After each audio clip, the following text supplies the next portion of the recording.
Ok, alors on va commencer avec une mini-méditation et c'est ça qui va nous aider à mieux nous comprendre lorsqu'on parlera de l'intérêt du zen. Donc pour commencer, est-ce que tu peux être conscient de la danse des pensées qui est en train de se faire? Et si t'as pas trop de pensées en ce moment, réessaye plus tard lorsque les pensées seront plus agitées, refais cette méditation pour t'amuser. Et voilà, pour commencer, est-ce que tu peux être conscient de la danse des pensées? Ensuite, est-ce que tu peux être conscient de la danse des sensations dans le corps?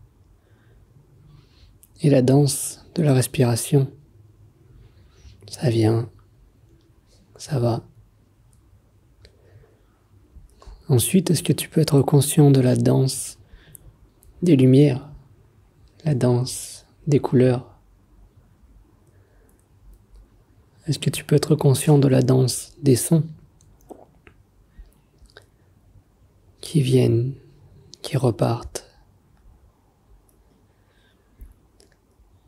Et ensuite, dans ta journée, amuse-toi à être conscient de cette danse des parfums que tu sens, cette danse des goûts quand tu manges, et cette danse des touchés quand tu te laves les mains, quand tu cuisines, Donc, est-ce que tu peux être conscient de toute cette danse qui est en train de se passer?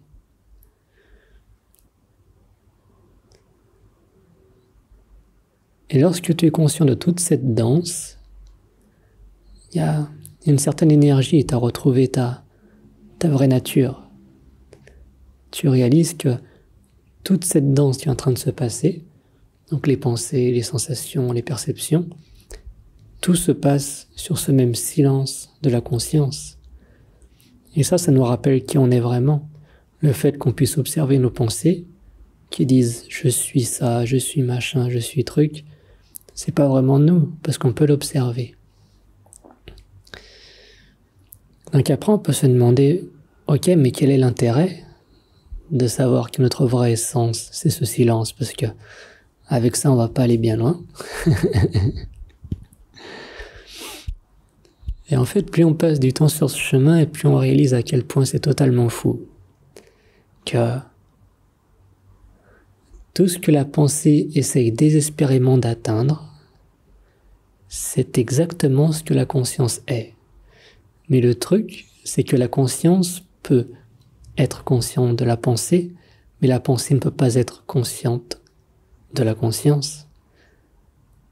Et c'est pour ça que c'est un jeu qui est marrant, c'est que la pensée continue, et quand la pensée s'arrête, c'est là que la conscience rayonne, et c'est là que tout ce qu'on cherchait, c'est là. Et je vais donner quelques exemples. On va commencer par exemple par l'amour, c'était le thème de la vidéo précédente.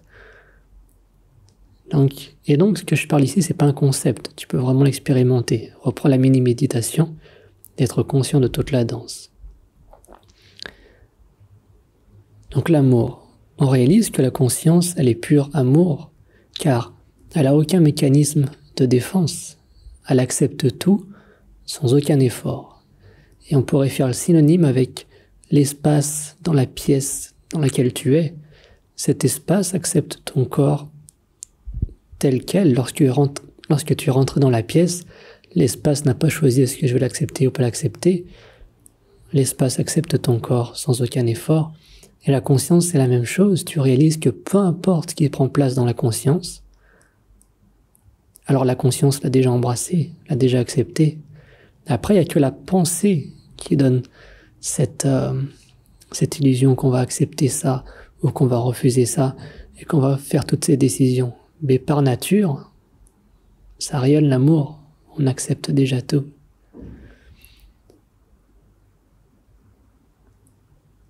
La deuxième chose, c'est, on pourrait parler de la paix. Que la pensée peut se dire, oh, le jour où j'aurai mes vacances à la mer ou à la montagne, je serai en paix. Ou le jour où j'aurai telle ou telle chose, je serai en paix.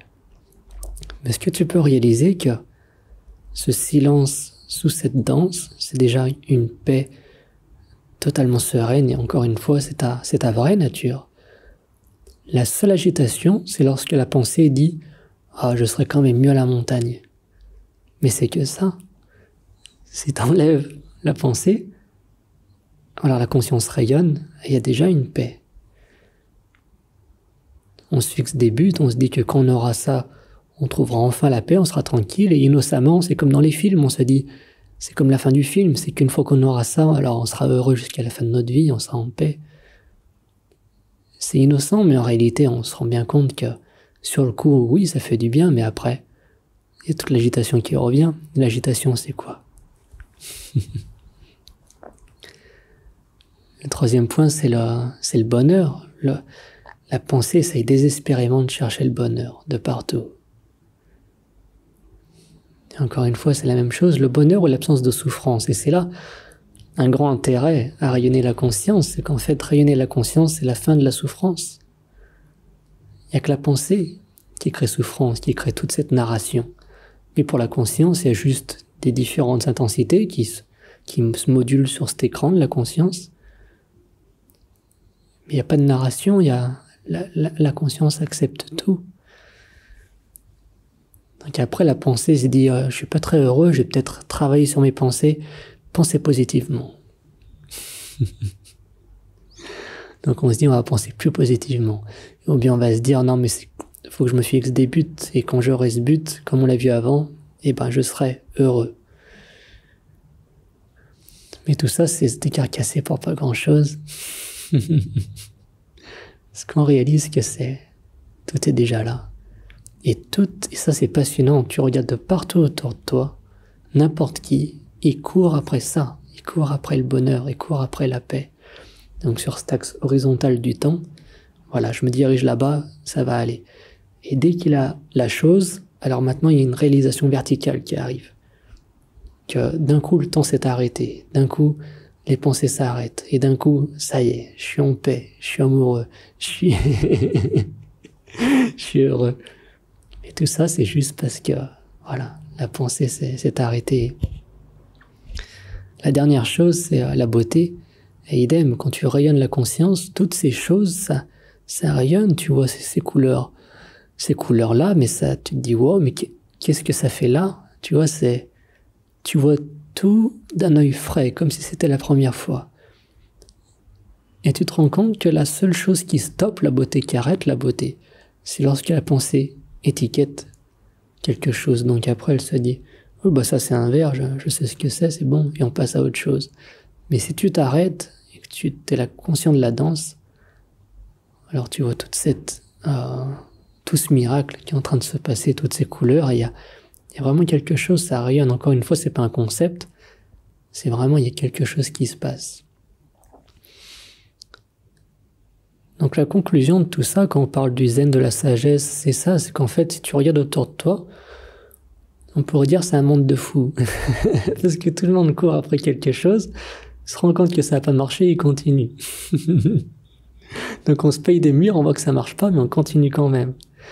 L'autre jour, je voyais quelqu'un, il avait une belle moto, et ça faisait 2 ans qu'il l'avait, il disait, oh moi tu sais, cette moto, ça me fait plus trop d'effet, parce que je me suis habitué, ça fait 2 ans. Mais là, je suis vraiment excité, parce qu'à la fin de l'année, je pense que je vais avoir cette nouvelle moto, et là, ça va être bien. Et tout le monde, tu regardes ça, mais ça paraît bête, mais tout le monde se paye des murs. Ah bah oui, la paix, elle était pas là. Ah bah le bonheur, elle était pas là. Ah bah l'amour, il était pas là. Et on continue encore et encore. Et la sagesse, c'est de réaliser que tout est déjà là. Quand tu cherches un peu d'amour, un peu de paix, un peu de beauté, un peu de bonheur, voilà, rappelle-toi de cette danse du silence, car t'es déjà à la maison.